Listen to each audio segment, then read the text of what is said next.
Feliz y bendecido día, aprendiendo un curso de milagros. El secreto de la verdadera oración es olvidarte de las cosas que crees necesitar. Pedir algo específico es igual que ver el pecado primero y luego perdonarlo. Del mismo modo, al orar pasas por alto tus necesidades específicas, tal como las ves, y las dejas en manos de Dios. Ahí se convierten en los regalos que le haces, pues le dicen que no antepondrás otros dioses a Él, ni que quieres otro amor que el suyo. Este libro es un comienzo, no un final.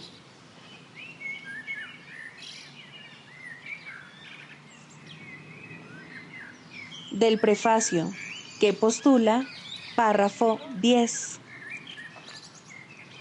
Lo opuesto a ver con los ojos del cuerpo es la visión de Cristo, la cual refleja fortaleza en vez de debilidad, unidad en vez de separación y amor en vez de miedo. Lo opuesto a oír con los oídos del cuerpo es la comunicación a través de la voz que habla en favor de Dios, el Espíritu Santo, el cual mora en cada uno de nosotros. Su voz nos parece distante y difícil de oír, porque el ego, que habla en favor del yo falso y separado, parece hablar a voz en grito. Sin embargo, es todo lo contrario. El Espíritu Santo habla con una claridad inequívoca y ejerce una atracción irresistible. Nadie puede ser sordo a sus mensajes de liberación y esperanza, a no ser que elija identificarse con el cuerpo. Ni nadie puede dejar de aceptar jubilosamente la visión de Cristo a cambio de la miserable imagen que tiene de sí mismo.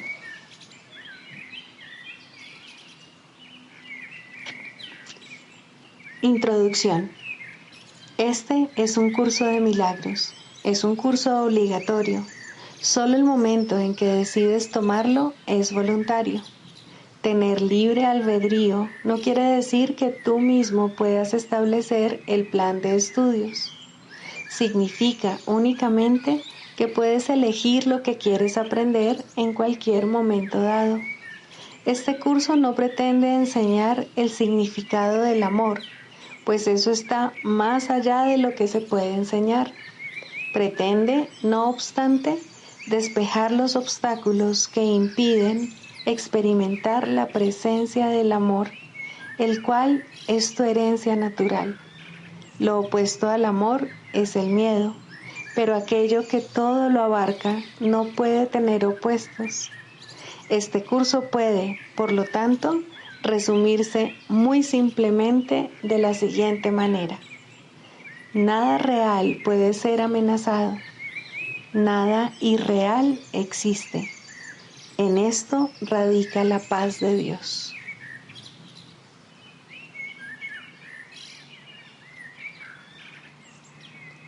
Capítulo 1.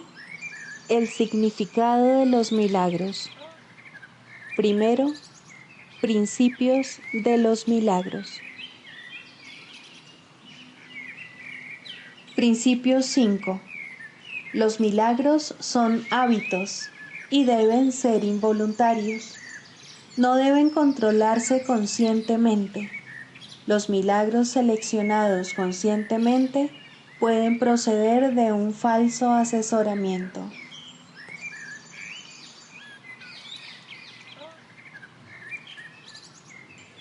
Capítulo 7. Los regalos del reino. 10. La confusión entre dicha y dolor. El reino, al igual que este mundo, es el resultado de ciertas premisas.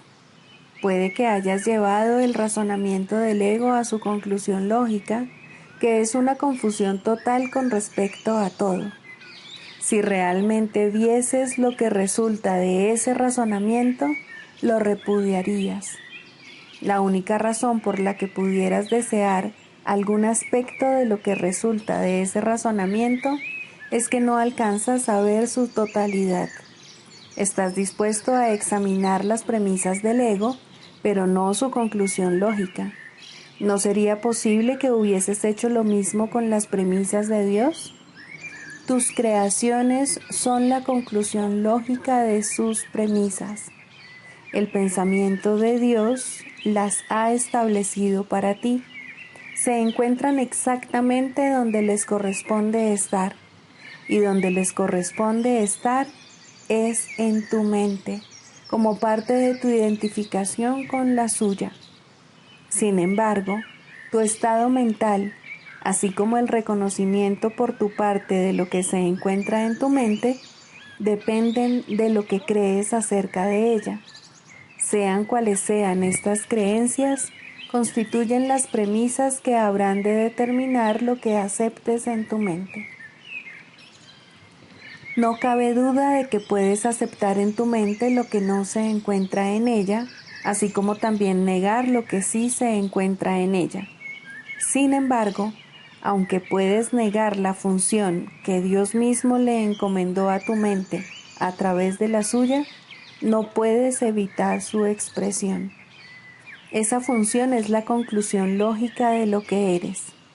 La capacidad para ver la conclusión lógica de algo depende de que estés dispuesto a verla, pero la verdad de esa conclusión no tiene nada que ver con que estés dispuesto.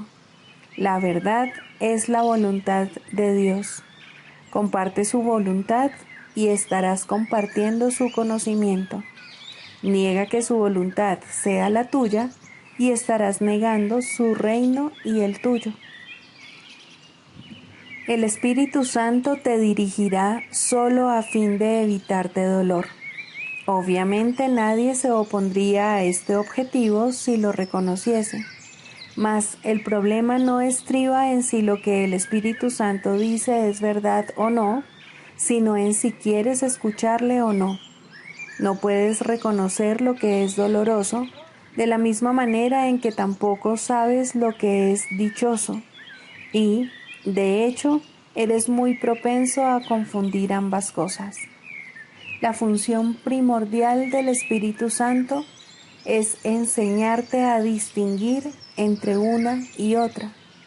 Lo que a ti te hace dichoso le causa dolor al ego, y mientras tengas dudas con respecto a lo que eres, seguirás confundiendo la dicha con el dolor. Esta confusión es la causa del concepto de sacrificio. Obedece al Espíritu Santo y estarás renunciando al ego, pero no estarás sacrificando nada. Al contrario, estarás ganándolo todo. Si creyeses esto, no tendrías conflictos. Por eso es por lo que tienes que demostrarte a ti mismo lo obvio. Para ti no es obvio. Crees que hacer lo opuesto a la voluntad de Dios va a ser más beneficioso para ti. Crees también que es posible hacer lo opuesto a la voluntad de Dios. Por lo tanto, crees que tienes ante ti una elección imposible, lo cual es a la vez temible y deseable. Sin embargo, Dios dispone, no desea. Tu voluntad es tan poderosa como la suya, porque es la suya. Los deseos del ego no significan nada, porque el ego desea lo imposible. Puedes desear lo imposible, pero solo puedes ejercer tu voluntad en armonía con la de Dios. En eso estriba la debilidad del ego, así como tu fortaleza. El Espíritu Santo siempre se pone de tu parte y de parte de tu fortaleza. Mientras en una u otra forma rehúses seguir las directrices que te da, es que quieres ser débil. Mas la debilidad es atemorizante. ¿Qué otra cosa, entonces, podría significar esta decisión, excepto que quieres estar atemorizado? El Espíritu Santo nunca exige sacrificios. El ego, en cambio, siempre los exige. Cuando estás confundido con respecto a la diferencia entre esas dos motivaciones, ello solo puede deberse a la proyección. La proyección es una confusión de motivaciones y, dada esta confusión, tener confianza se vuelve imposible. Nadie obedece de buen grado a un guía en el que no confía, pero eso no quiere decir que el guía no sea digno de confianza. En ese caso, siempre significa que el seguidor es el que no lo es. Sin embargo, esto también depende de sus propias creencias. Al creer que puede traicionar, cree que todo lo puede traicionar a él. Mas esto solo se debe a que eligió un falso consejo. Incapaz de seguir ese consejo sin miedo, asocia el miedo con el consejo y se niega a seguir cualquier tipo de consejo. No es sorprendente que lo que resulta de esta decisión sea confusión. El Espíritu Santo, al igual que tú, es digno de toda confianza. Dios mismo confía en ti. Por lo tanto, el hecho de que eres digno de toda confianza es incuestionable. Será siempre incuestionable, no importa cuánto dudes de ello. Dije antes que tú eres la voluntad de Dios. Su voluntad no es un deseo trivial y tu identificación con su voluntad no es algo optativo, puesto que es lo que tú eres. Compartir su voluntad conmigo no es optativo tampoco, aunque parezca serlo. La separación radica precisamente en este error. La única manera de escaparse del error es decidiendo que no tienes nada que decidir. Se te dio todo porque así lo dispuso Dios. Esa es su voluntad y tú no puedes revocar lo que Él dispone. Ni siquiera el abandono de la falsa prerrogativa de tomar decisiones que con tanto celo guarda el ego se puede lograr deseándolo. La voluntad de Dios, quien nunca te dejó desamparado, lo logró por ti. Su voz te enseñará a distinguir entre el dolor y la dicha y te librará de la confusión a la que has dado lugar. No hay confusión alguna en la mente de un hijo de Dios cuya voluntad no puede sino ser la voluntad del Padre, toda vez que la voluntad del Padre es su Hijo. Los milagros están en armonía con la voluntad de Dios, la cual tú no conoces porque estás confundido con respecto a lo que tú dispones. Esto significa que estás confundido con respecto a lo que eres. Si eres la voluntad de Dios y no aceptas su voluntad, estás negando la dicha. El milagro es, por lo tanto, una elección acerca de lo que es la dicha. Por tratarse de una lección acerca de cómo compartir, es una lección de amor, que es a su vez dicha. Todo milagro es, pues, una lección acerca de lo que es la verdad, y al ofrecer lo que es verdad, estás aprendiendo a distinguir entre la dicha y el dolor.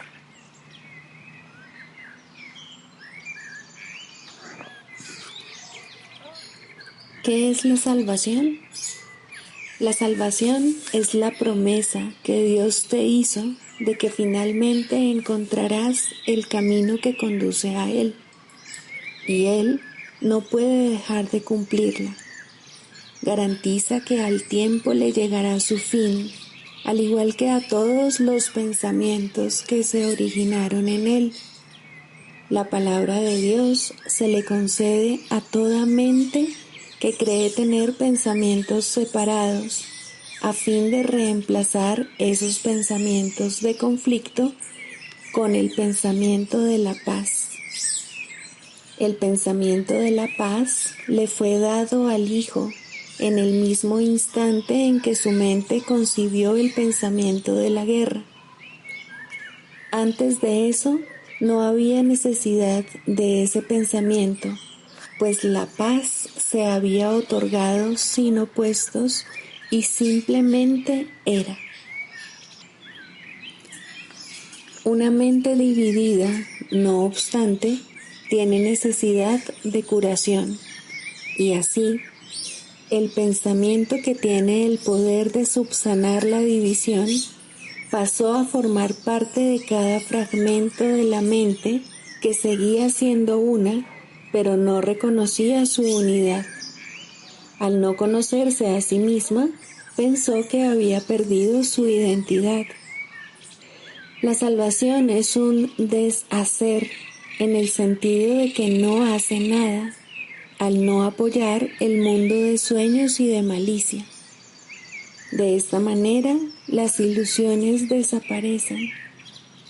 Al no prestarles apoyo, deja que simplemente se conviertan en polvo, y lo que ocultaban queda ahora revelado, un altar al santo nombre de Dios, donde su palabra está escrita con las ofrendas de tu perdón depositadas ante Él, y tras ellas, no mucho más allá, el recuerdo de Dios. Acudamos diariamente a este santo lugar y pasemos un rato juntos. Ahí compartimos nuestro sueño final. Es este un sueño en el que no hay pesares, pues contiene un atisbo de toda la gloria que Dios nos ha dado. En él se ve brotar la hierba, los árboles florecer y los pájaros hacer sus nidos en su ramaje. La tierra nace de nuevo desde una nueva perspectiva.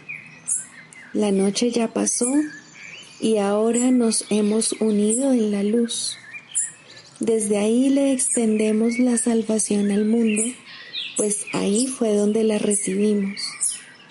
El himno que llenos de júbilo entonamos, le proclama al mundo que la libertad ha retornado, que al tiempo casi le ha llegado su fin y que el Hijo de Dios tan solo tiene que esperar un instante antes de que su Padre sea recordado, los sueños hayan terminado, la eternidad haya disuelto al mundo con su luz y el cielo sea lo único que exista.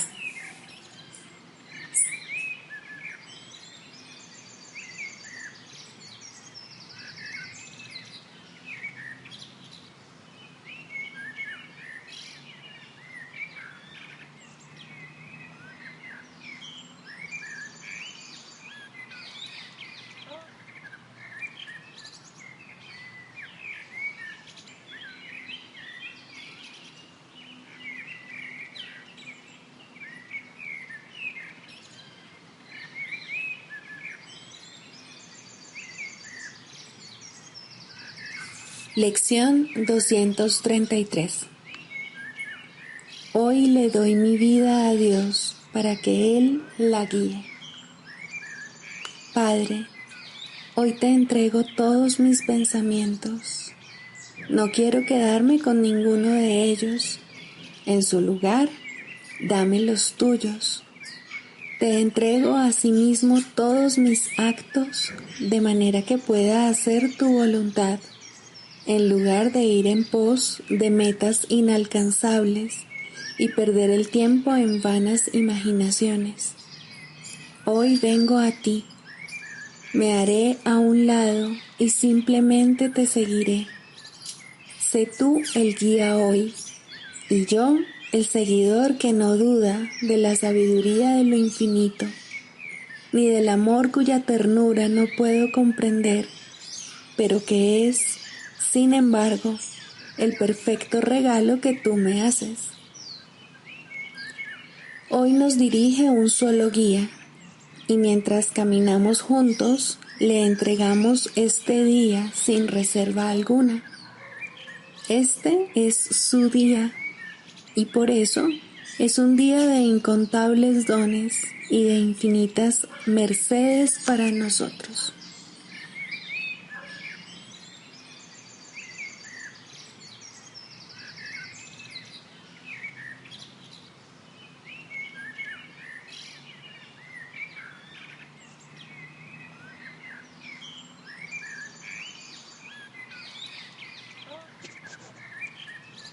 Del Manual para el Maestro, Pregunta 4. ¿Cuáles son las características de los maestros de Dios? 1. Confianza. He aquí la base sobre la que descansa su capacidad para llevar a cabo su función. La percepción es el resultado de lo que se ha aprendido. De hecho, la percepción es lo que se ha aprendido, ya que causa y efecto nunca se encuentran separados. Los maestros de Dios tienen confianza en el mundo, porque han aprendido que no está regido por las leyes que el mundo inventó. Está regido por un poder que se encuentra en ellos, pero que no es de ellos. Este poder es el que mantiene todas las cosas a salvo. Mediante este poder, los maestros de Dios contemplan un mundo perdonado. Una vez que hemos experimentado ese poder, es imposible volver a confiar en nuestra insignificante fuerza propia. ¿Quién trataría de volar con las minúsculas alas de un gorrión cuando se le ha dado el formidable poder de un águila? ¿Y quién pondría su fe en las miserables ofrendas del ego cuando los dones de Dios se encuentran desplegados ante él? ¿Qué induce a los maestros de Dios a efectuar este cambio? A. Desarrollo de la confianza. En primer lugar, tienen que pasar por lo que podría calificarse como un periodo de deshacimiento. Ello no tiene por qué ser doloroso, aunque normalmente lo es. Durante este periodo parece como si nos estuviesen quitando las cosas, y raramente se comprende, en un principio, que estamos simplemente reconociendo su falta de valor. ¿De qué otro modo se iba a poder percibir lo que no tiene valor, a no ser que el perceptor estuviese en una posición desde la que no puede sino ver las cosas de otra manera? Aún no ha llegado al punto en el que puede efectuar el cambio interno totalmente. Por ello, el plan a veces requiere que se efectúen cambios en lo que parecen ser las circunstancias externas. Estos cambios son siempre beneficiosos. Una vez que el maestro de Dios ha aprendido esto, pasa a la segunda fase. Ahora el maestro de Dios tiene que pasar por un periodo de selección.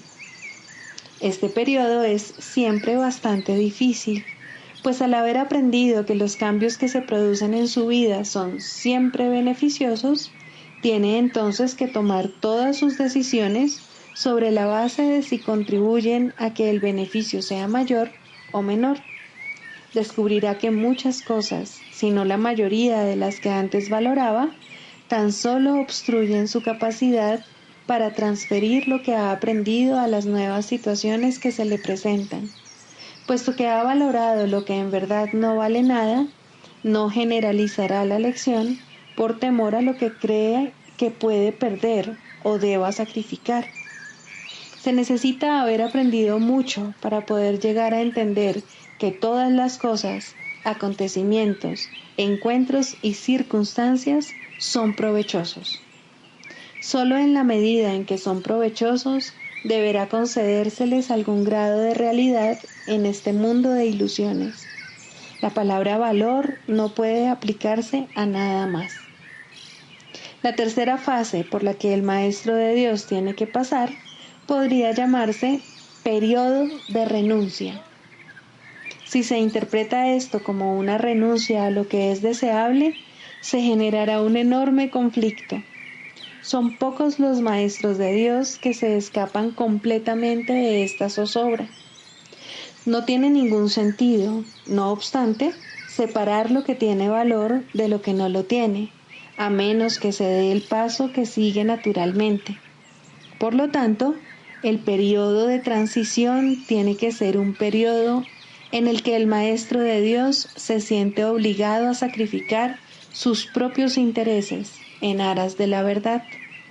Todavía no se ha dado cuenta de cuán absolutamente imposible sería una exigencia así.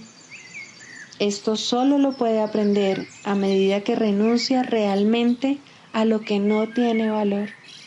Mediante esa renuncia, aprende que donde esperaba aflicción, encuentra en su lugar una feliz despreocupación.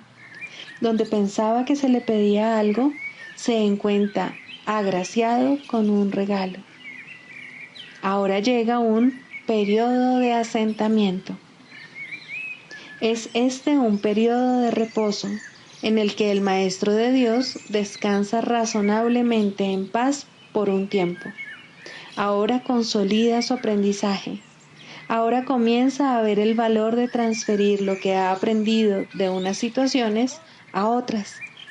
El potencial de lo que ha aprendido es literalmente asombroso, y el Maestro de Dios ha llegado a un punto en su progreso desde el que puede ver que en dicho aprendizaje radica su escape. Renuncia a lo que no quieres y quédate con lo que sí quieres. Qué simple es lo obvio y qué fácil. El Maestro de Dios necesita este periodo de respiro. Todavía no ha llegado tan lejos como cree, mas cuando está listo para seguir adelante, marcharán a su lado compañeros poderosos. Ahora descansa por un rato y los convoca antes de proseguir. A partir de ahí, ya no seguirá adelante solo. La siguiente fase es ciertamente un periodo de inestabilidad. El Maestro de Dios debe entender ahora que en realidad no sabía distinguir entre lo que tiene valor y lo que no lo tiene.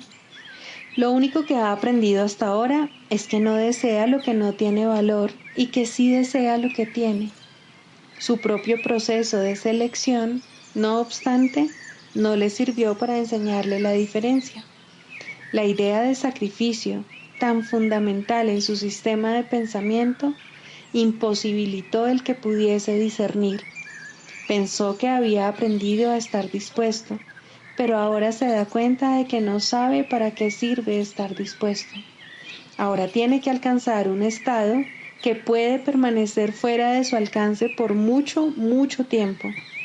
Tiene que aprender a dejar de lado todo juicio y a preguntarse en toda circunstancia qué es lo que realmente quiere. De no ser porque cada uno de los pasos en esta dirección está tan fuertemente reforzado, cuán difícil sería darlos. Finalmente llega un periodo de logros. Ahora es cuando se consolida su aprendizaje. Lo que antes se consideraba simples sombras se han convertido ahora en ganancias substanciales con las que puede contar en cualquier emergencia, así como también en los periodos de calma. En efecto, el resultado de esas ganancias no es otro que la tranquilidad, el fruto de un aprendizaje honesto, de un pensamiento congruente y de una transferencia plena. Esta es la fase de la verdadera paz, pues aquí se refleja plenamente el estado celestial. A partir de ahí, el camino al cielo está libre y despejado y no presenta ninguna dificultad. En realidad ya está aquí. ¿Quién iba a querer ir a ninguna otra parte si ya goza de absoluta paz? ¿Y quién querría cambiar su tranquilidad por algo más deseable? ¿Qué podría ser más deseable?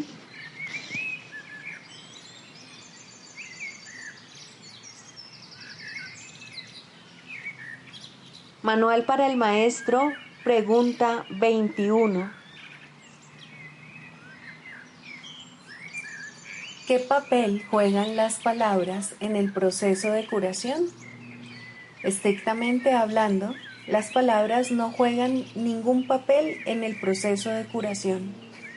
El factor motivante es la oración o petición. Recibes lo que pides. Pero esto se refiere a la oración del corazón, no a las palabras que usas al orar. A veces las palabras y la oración se contradicen entre sí, otras veces coinciden. Eso no importa. Dios no entiende de palabras, pues fueron hechas por mentes separadas para mantenerlas en la ilusión de la separación. Las palabras pueden ser útiles, especialmente para el principiante, ya que lo ayudan a concentrarse y a facilitar la exclusión o al menos el control de los pensamientos foráneos. No olvidemos, no obstante, que las palabras no son más que símbolos de símbolos. Por lo tanto, están doblemente alejadas de la realidad. En cuanto que símbolos, las palabras tienen connotaciones muy específicas. Aun en el caso de las que parecen ser más abstractas, la imagen que evocan en la mente tiende a ser muy concreta. A menos que una palabra suscite en la mente una imagen concreta en relación con dicha palabra, ésta tendrá muy poco o ningún significado práctico y, por lo tanto, no supondrá ninguna ayuda en el proceso de curación. La oración del corazón no pide realmente cosas concretas. Lo que pide es siempre alguna clase de experiencia y las cosas que específicamente pide son las portadoras de la experiencia deseada en opinión del peticionario. Las palabras, por consiguiente, son símbolos de las cosas que se piden, pero las cosas en sí no son sino la representación de las experiencias que se anhelan. La oración que pide cosas de este mundo dará lugar a experiencias de este mundo.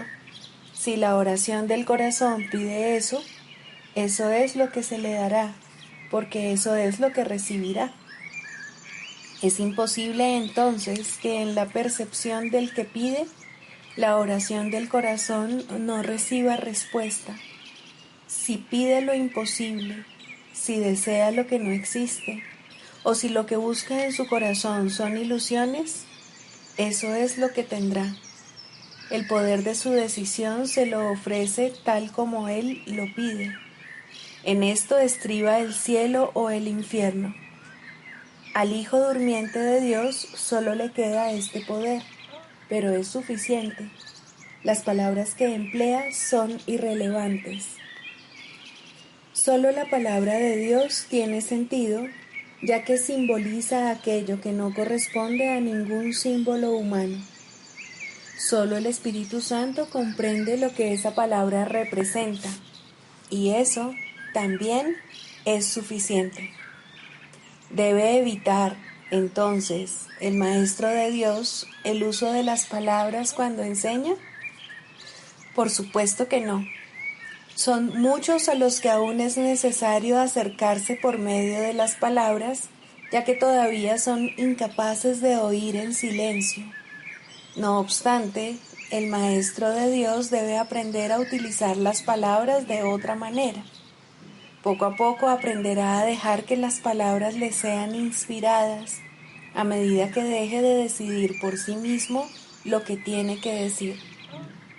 Este proceso no es más que un caso especial de la lección del libro de ejercicios que reza: me haré a un lado y dejaré que Él me muestre el camino. El Maestro de Dios acepta las palabras que se le ofrecen y las expresa tal como las recibe. No controla lo que dice, simplemente escucha, oye y habla. Uno de los mayores obstáculos con los que el Maestro de Dios se topa en esta fase de su aprendizaje es su temor con respecto a la validez de lo que oye. Y en efecto, lo que oye puede ser muy sorprendente. Puede que también le parezca que no tiene nada que ver con el problema en cuestión, tal como él lo percibe, y puede incluso poner al maestro en una situación que a él le puede parecer muy embarazosa. Todas estas cosas no son más que juicios sin ningún valor. Son sus propios juicios, procedentes de una penosa percepción de sí mismo que le convendría abandonar. No juzgues las palabras que te vengan a la mente, sino que, por el contrario, ofrécelas lleno de confianza. Son mucho más sabias que las tuyas. Detrás de los símbolos que usan los maestros de Dios se encuentra la palabra de Dios, y Él mismo imbuye las palabras que ellos usan con el poder de su espíritu y las eleva de meros símbolos a la llamada del cielo en sí.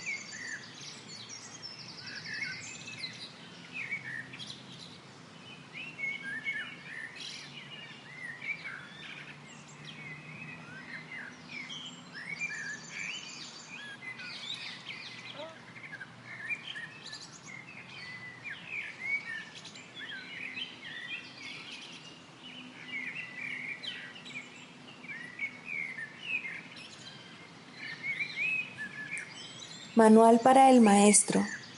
Clarificación de términos. 6. El Espíritu Santo.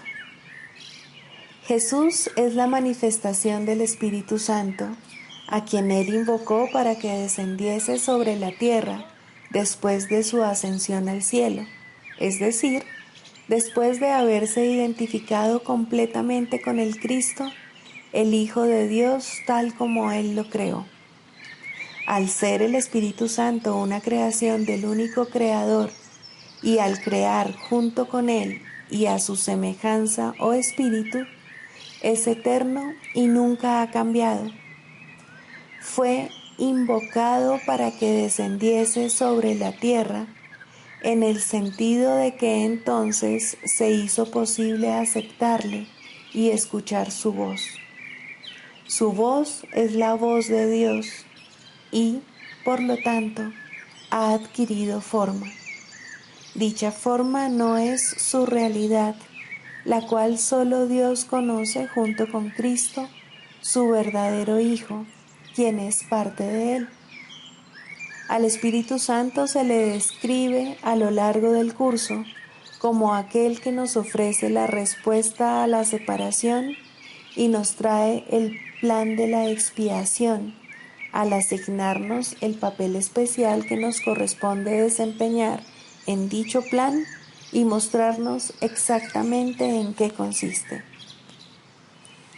Él ha designado a Jesús como el líder para llevar a cabo su plan, ya que Jesús fue el primero en desempeñar perfectamente su papel. Se le ha dado pleno poder en el cielo y en la tierra, y lo compartirá contigo cuando tú hayas desempeñado el tuyo. El principio de la expiación le fue dado al Espíritu Santo mucho antes de que Jesús lo pusiese en marcha. Al Espíritu Santo se le describe como el último vínculo de comunicación que queda entre Dios y sus hijos separados. A fin de llevar a cabo esta función especial, Él ha asumido una doble función. Goza de conocimiento porque es parte de Dios, percibe porque fue enviado para salvar a la humanidad.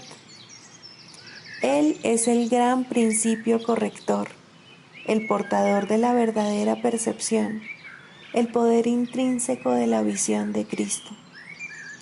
Él es la luz en la que se percibe el mundo perdonado, en el que solamente puede verse la faz de Cristo. Él nunca se olvida del Creador ni de su creación. Él nunca se olvida del Hijo de Dios. Él nunca se olvida de ti. Te brinda el amor de tu Padre en un eterno resplandor que nunca será extinguido, porque Dios mismo lo depositó ahí. El Espíritu Santo mora en la parte de tu mente, que es parte de la mente de Cristo.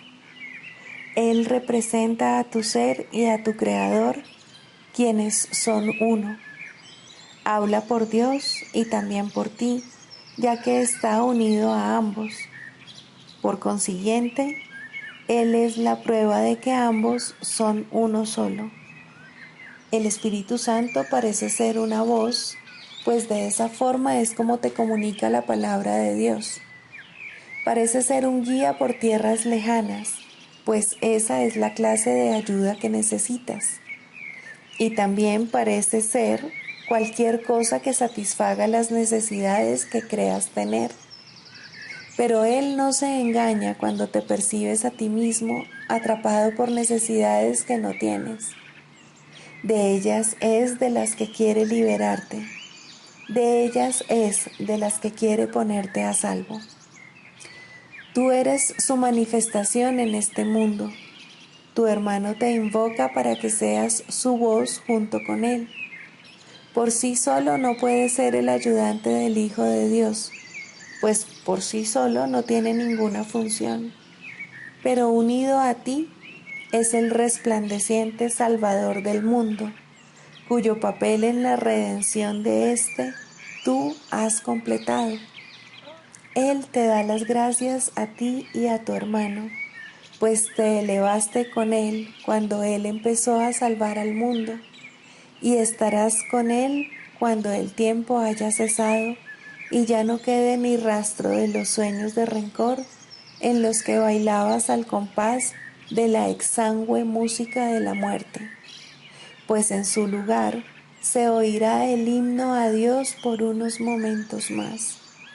Y luego ya no se oirá más la voz, ya que no volverá a adoptar ninguna forma, sino que retornará a la eterna amorfía de Dios.